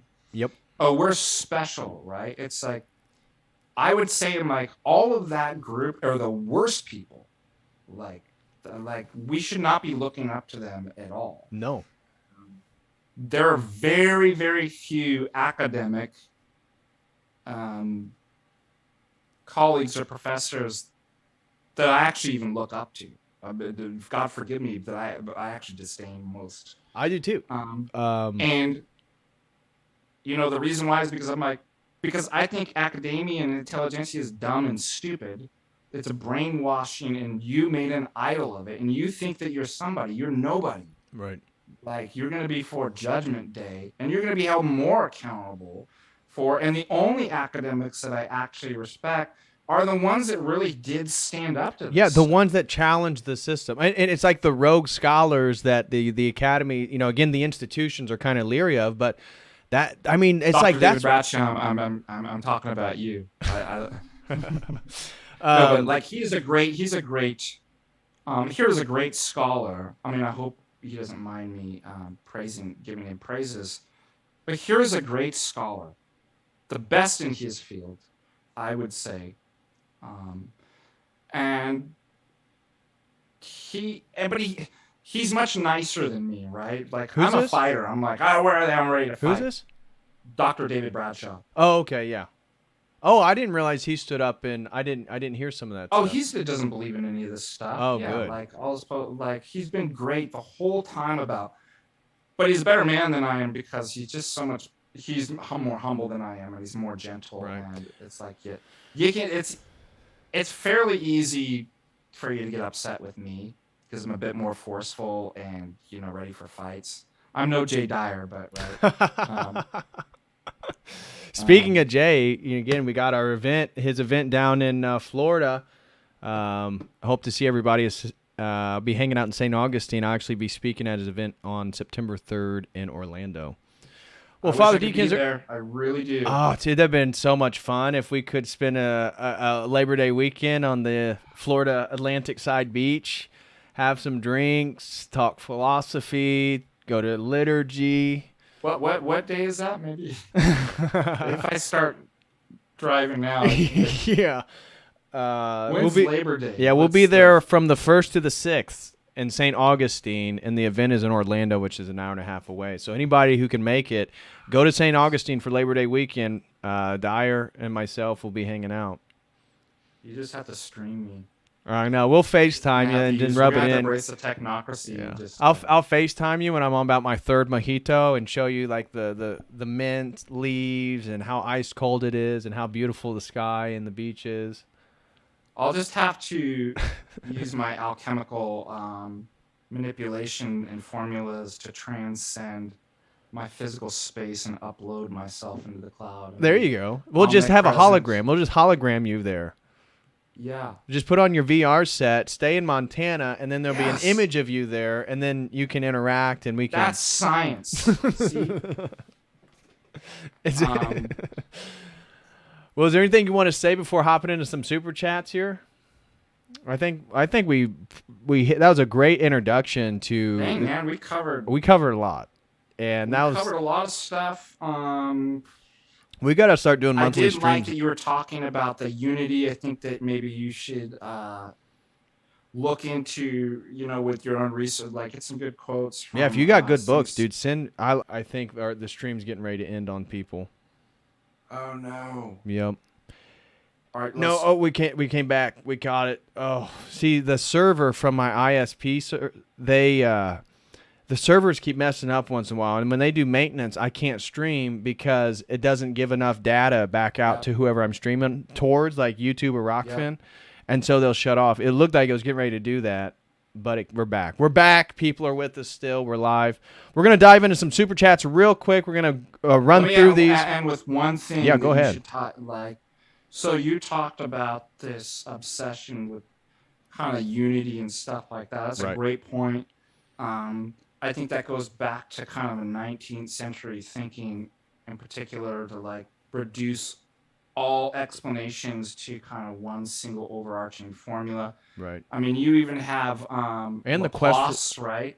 The quest for one methodology was the difference between the British empiricism and then the phenomenological school. Yeah. It's like, so this makes sense. You already see this in Saint Simon and Comte. They literally talk about it. There can only be one science, one government, one religion, one methodology, one organization of all social classes. Now, of course, they're going to allow for the elite to, because who's going to be able to enforce the one, right? So it never is technically one. But I think that's a great point that you had brought this you had already picked up on this obsession with unity. And you could, there could be several sources where that comes from, right? You already have this in kind of ancient mysticism and different stuff like that. Well, and when you're talking, you have it right in the 19th century too, and that's what you said. All these things kind of coalesce into an ideology that we call scientism and technocracy. And when you were talking about how evil, like the deconstructionism, how evil can't create. We can even see, again, politically, they're talking about, Antifa, no border, no wall, no USA at all, the dissolution of national borders. So again, for the regionification of the world as described in COVID-19, the Great Reset, and basically establishing new regions in a one world government, that this sort of dissolution of boundaries, the privileging of unity. It's reminiscent in every single sort of appeal that they offer people. It's like this. It's this. We're going to move towards unity, and it's going to be better and save you. People are saying I have audio problem. I can't ever tell if it's a you or a me problem. But if I took the Gnostic attitude, I will actually be the savior for it now. Well, I reset your audio, so it should be fine. People were talking about an echo, but that was on your end somehow. I don't hear it because we're going through Zoom, and you sound totally fine to me. So I don't. Crispy Johnson, who is also from the same alma mater in Ireland. Oh yeah. If he says it's good, then it is good. That's a trustworthy person. Yeah, well, he's recently been appointed to his doctor position. I don't know if you've seen. Well, that's it. That's the great thing about Gnostic Scientism is you can just create your own reality, doctoral. The dissolution of boundaries, right, allows me to put whatever title I want. Because that really then is what progress is. Like in this worldview, progress is just dissolving more and more boundaries, and it's that deconstructionist spirit. And so even with the nation state, like I said, the dissolving of national boundaries, how they're not advocating for people to have more children for population replacement. They're flooding the country with illegals. So again, you see, it's not about the spirit to create. Like you're talking about evil and deconstruction. Like they're deconstructing the country. They're deconstructing the nation state, and they're flooding it with more people because they don't want people to actually create and have babies. Yep. Total death cult, dude. Yeah, it is a death cult. That's actually what it is. All right, first super chat comes from the great and wonderful Rachel Wilson. Throws in $5 and says, "Hey, fellas, watching while I get in my cardio." Well, good for you, getting in your daily cardio. I know she's meal prepping and hitting the health thing pretty seriously, so shout out to Rachel. Meal preps. Huh? That's the way you got to do the meal preps, otherwise you'll fall into the temptations of So food that isn't great. And shout out to Andrew as well. Talked with your husband today on the phone. And for those of you who don't know, Jim Bob and Posh Redneck are doing a live stream tonight, of which they'll be debating JF and Richard Spencer on evolution. So that should be interesting nonetheless. So if you guys are... Richard Spindrift. There you go. Richard Spindrift. But she says, "Hey fellas, watching while I get in my cardio. Big based mom hugs to you both. Thanks for the amazing stream." Well, thank you so much, Rachel. God bless you and Andrew, and hope the family's doing well. Yes. Next super chat comes from Pim Orso. Says, "Have any one of you guys read The Curse of Canaan, a demonology of history?" No, it sounds interesting though. I've never heard of it before. That's my first time hearing of it. But let me do a quick Amazon search for I've read The Never-Ending Story. Let's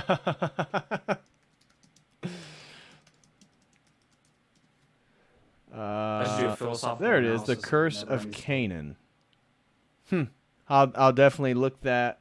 Yeah. Who is the publisher? Okay. Well, thank you very much, Pim, for the $5 super chat on have any of you guys read The Curse of Canaan, a demonology of history? I have not. Father Deacon Doctor has not, but we'll definitely keep that in mind. Thank you very much. Shout out to J.M. Kellum, 504, throws in two $10 super chats with no comments. Thank you so much, J.M. Kellum, 504. Really appreciate the support, brother. Next super chat comes from Velator, throws in $4.99. How much did the iconoclasm of Islam, i.e. about the ban on drawing humans, influence the iconoclastic heresies in the church? Oh, absolutely. There was absolutely a connection there. I make that point all the time. You want to speak on that for a second? Well, I mean, just think about like when iconoclasm comes into the church, right? Yeah. Right at the same time as the rise of Islam and where Islam's arising and stuff like that. And the influence of that within the empire and stuff like that. And then that seems just to be obviously very clear. Yeah. What it's a more interesting thesis too it's harder kind of geographically, and in terms of chronology, to kind of make is the influence of Islam iconoclasm on Protestantism. Oh, that's interesting. That's harder, but there's a link there too. Yeah. Well, when I first read the question, I immediately thought about the sort of the problem with Christology and how Islam had basically adopted the Nestorian Christology of the Church of the East, which then deals with the nature. Well, they took the Aryan side, I think, and so that sort of then deifies man. So then it brings him down, whereas Orthodox, God became a man. There's no problem drawing an image of a man. I mean, it's been deified, it's been sanctified. God is a man. The second person is a man. And so I think that could be the Christological elements between Islam and Arianism and some of these heresies leads then to the form of man not being worthy of veneration. Yeah. Or not being deified, yeah. Yeah, you certainly, it's only through the correct Christology of the Eastern Orthodox Church that everything falls into place. That, we can make an argument for iconography. Shout out to Made by Jim Bob. He says, "Where's Marty Leeds?" Love your stuff, Jim Bob. Really love your music, man. Yeah. Do more of that. Yeah, God bless you tonight, Jim Bob, in the debate. Wishing you nothing but the best. Yeah, we're praying for you. Yeah. Yeah.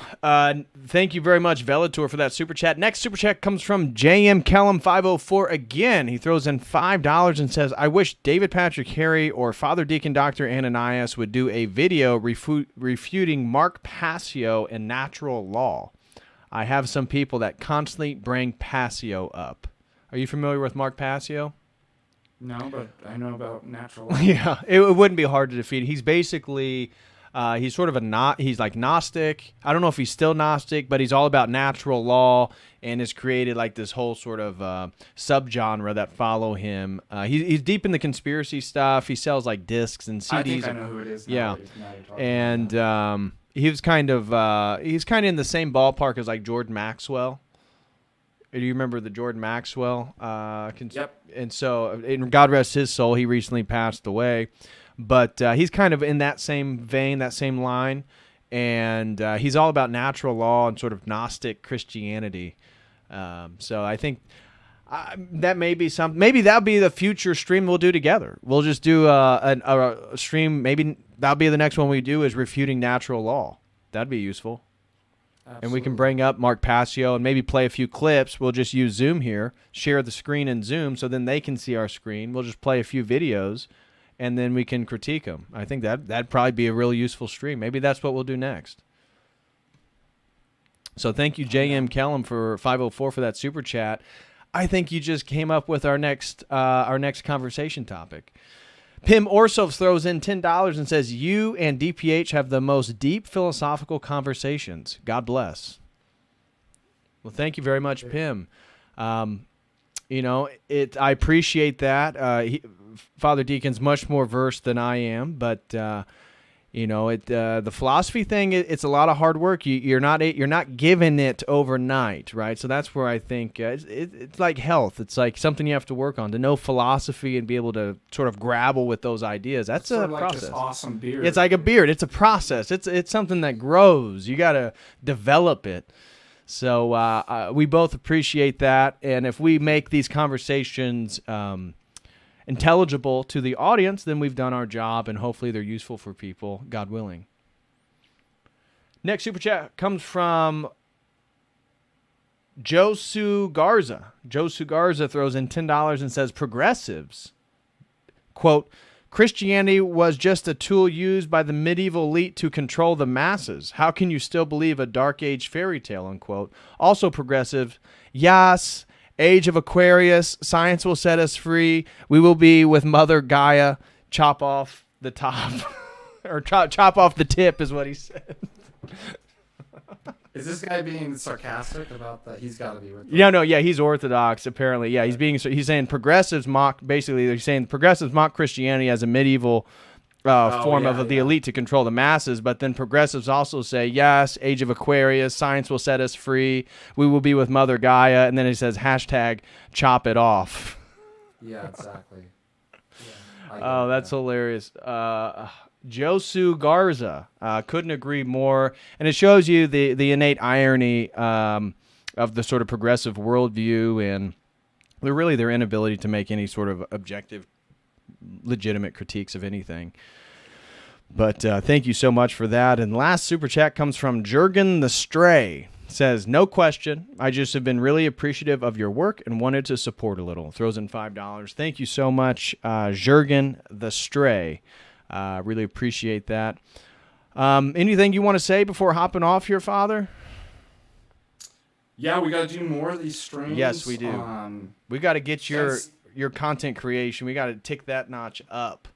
But you're going to be hitting semester now, so it's going to be tough to create content.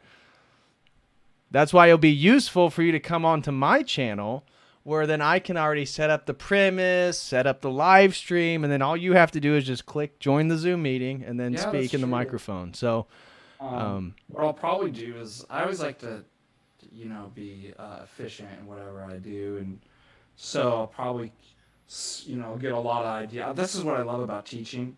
This is the good part about it, is that it gives me so many different ideas as I'm working through and learning this stuff again and learning new stuff as you're teaching.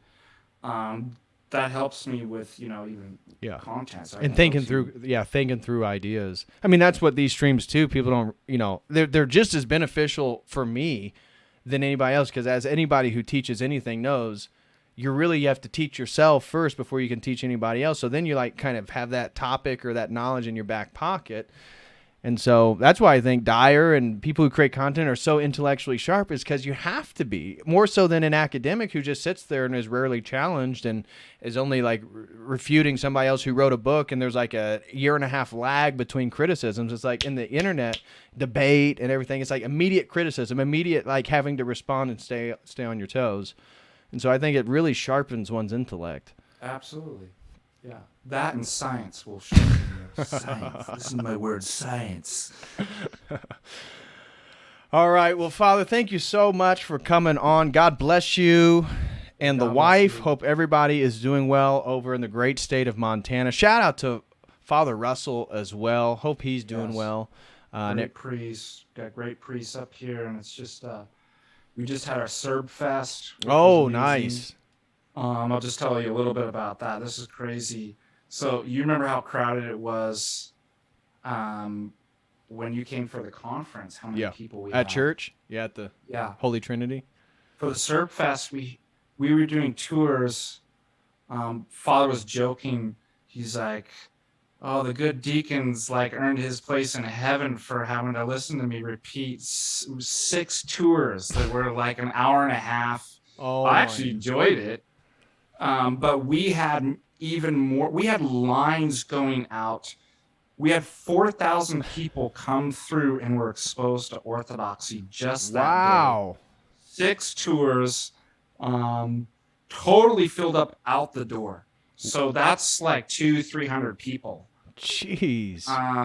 Glory to God. We're expecting, we always said a good 25 to 50 people will convert to Orthodoxy because of that. And it was just amazing. Father Russell's so good at deconstructing the other paradigm and getting people to see Orthodoxy and what that is, the differences between the East and the West, but not in a me, he's so much better than I am. We're too academic, bro. That's we're already tarnished. We're tarnished goods. Listen to my words: apodictic, apophatic, indubitability. Yeah, why can't you understand what I'm saying? we're tarnished goods. We're only for a niche audience. Where Father Russell, he's much more relatable probably than either one of us in how we talk about orthodoxy. And that's the beauty of, again, why he's able to go into the places he is and be in the community he is in Butte. And people respect him and look up to him because it's not repent, you're about to die tomorrow and Jesus is coming. But at the same time, we are the church. This is the truth and this is how we're different. And the way he just shares the faith, I think, is really beautiful. Yeah, I'm truly blessed. I mean, it's a 120-year-old parish, founded by Saint Sebastian of Dordovic, consecrated by Saint Tikhon the Enlightener of America, and here I am in one of the most beautiful states, if not the most beautiful state in the Union, and I'm God's too gracious. It's wonderful too. It's true. Well, that's a good note to end on. Everybody, please smash that like. I will be back Monday with a stream. I'm contemplating doing a theology of rocks and talking about crystals and the New Age and even the Kaaba stone. And wow, so that's awesome. Actually, that's a great topic. The theology of rocks. Yeah, it's amazing how many people. The crystal stuff is like out of control right now.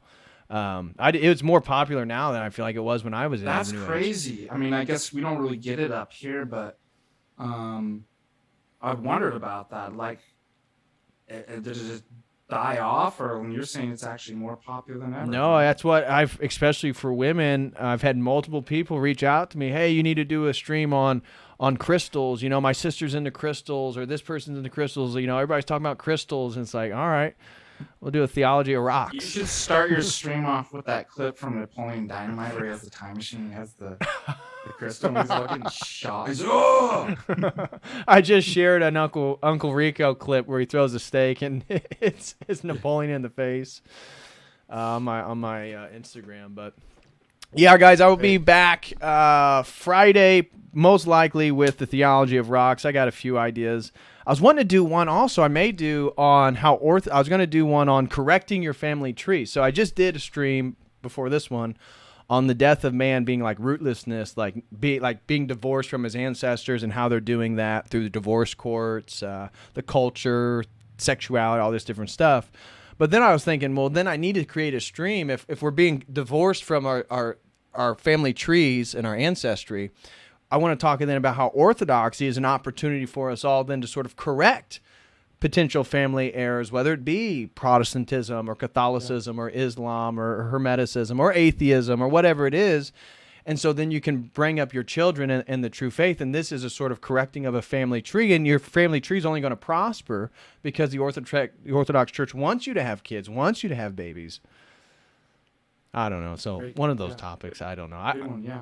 But anyways, guys, I will see y'all Friday. Thank you so much, Father Deacon Dr. Ananias. Again, everybody go to look up Patristic Faith here on YouTube as well as Instagram. And then I know you have, where do you prefer people to follow you the most? Twitter, Telegram, Instagram, YouTube? Probably. Dang, that's an excellent question. I never thought about that. Well, my go-to, it's YouTube, Instagram, Telegram. That's kind of like my thing. Yeah, like I'm not a big Twitter guy. Like I have a Patristic Faith Twitter and a Father Ananias Twitter. So, and the same with Telegram too. So either of those are great. I'm probably most active posting stuff on Twitter though. Oh, you're a tweeter. I'm an Instagram guy. I'm more on Instagram. Twitter, it's too much. Instagram feels like it takes too long for me to.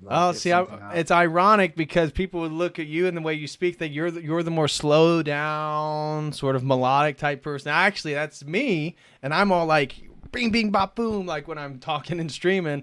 But then when I'm not, and then you're more like the, you need the speed. Yeah, I just want to get this stream over, dude. I want to get down to it, man. All right. Well, we will do that right now. I'm just messing. It was truly an honor. God bless all of you. God bless. I think doing a stream on natural law, and then I'll prepare the Mark Passio side of it, and then we'll play those clips. I mean, you don't even have to know who Mark Passio is, and then you can watch them. We can watch them both together live, and then make comments on it. I think that'd be really good for people. So. Let's try to plan that maybe in the next few weeks. I know you got school going on, so it's gonna your schedule's about to jump up, but maybe school's easy. Lecturing's easy. But we'll have to do that. I think a lot of people would like that one. So yeah, awesome, man. All right. Well, God bless everyone. I will see y'all Friday.